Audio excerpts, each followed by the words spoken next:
All right, nobody freak out. I'm going to give you a quick sneak peek of what we're going to talk about. All right, today I'm going to tell you what I think gold has that Bitcoin never will, and why I don't think Bitcoin's ever going to replace gold. Now, I'll just say that before I get too far into this, just give me a few minutes to make a couple points. I know anytime I bring up Bitcoin, I make someone mad. Either the people who like gold don't like me saying that Bitcoin is great, or the people who like Bitcoin don't like me saying that Bitcoin is in any way inferior to gold. Again, give me a few minutes, let me make a few points, and then you can do whatever you want with that like button.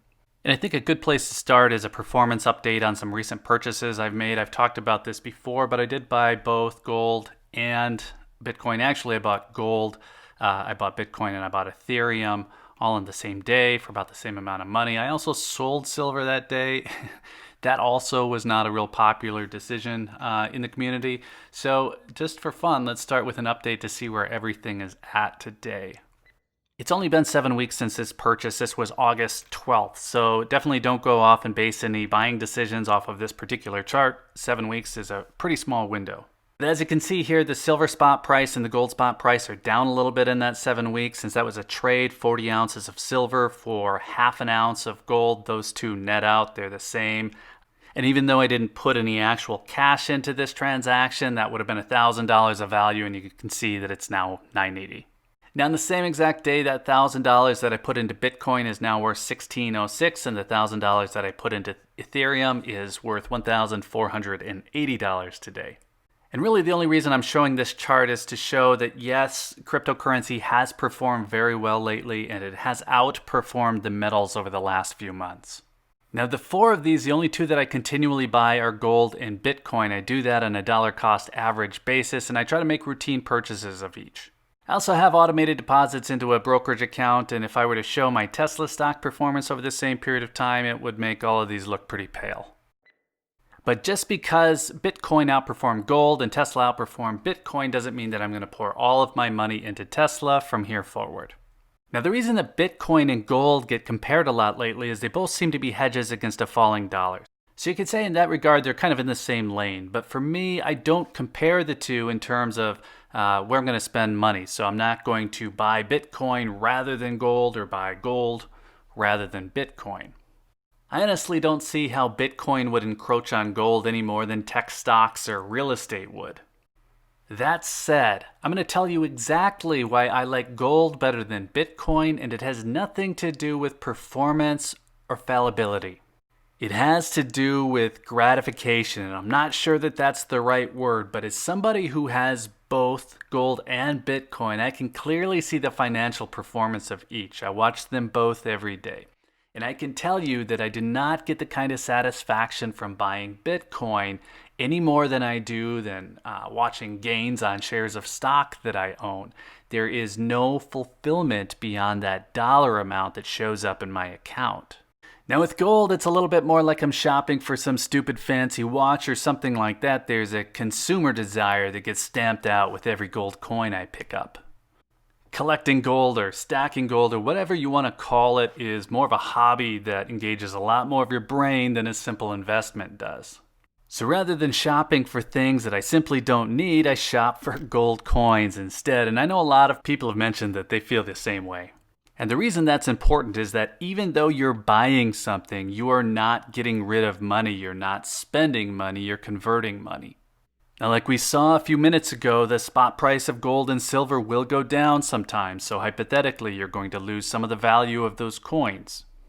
Over time, though, of course, we see it go up. So not only are we not spending money, we're actually converting it into something that does grow over time, that does appreciate.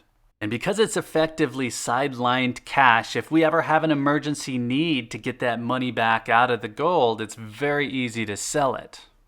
So Bitcoin can be fun. It's getting a lot of attention right now. It's always fun to watch an asset that's on the move. But I simply don't get the kind of satisfaction from buying Bitcoin that I get from buying gold coins. I'll more or less make an automatic dollar cost average small purchase of Bitcoin on a monthly basis. And then I will shop for gold coins. It's like, again, it's a hobby. It's a totally different thing than making a speculative investment. And maybe I'm laying some groundwork here to be able to mention Bitcoin now and then without being thumbs down into oblivion, because again, I simply don't see gold and Bitcoin being a zero-sum game. They do not compete at all in my mind. I know a lot of people in the community see silver as having a huge potential for growth, but I simply don't have that kind of confidence in it. So if anything, maybe Bitcoin has stolen a little bit of my discretionary spending from silver. I mean, but don't worry about that too much. You have plenty of options on YouTube if you want to hear people telling you that silver is the way to go. Now, I just mentioned buying silver in my last video, buying gold on a small budget, and after the fact, it felt a little bit disingenuous, honestly.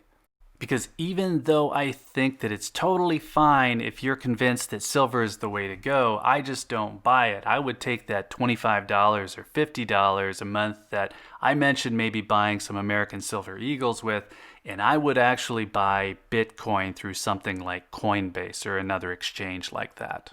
Don't get me wrong, I like having a little bit of silver, but I'm not going to be buying it on a dollar cost average from here forward. I'm going to get to that, whatever it is, 100 ounces again, and I'll probably lock that in and stay there. And then stick with gold and Bitcoin. Again, you can do whatever you want. I know that a lot of people in this community do not like Bitcoin. I'm not trying to convince anybody that they should be doing it.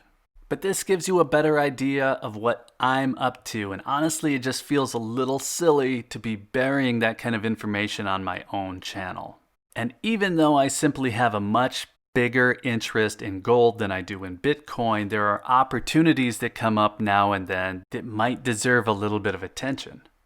And who knows, it might even be easier to spot opportunities here than guessing how the US Mint special releases are going to do on the secondary market.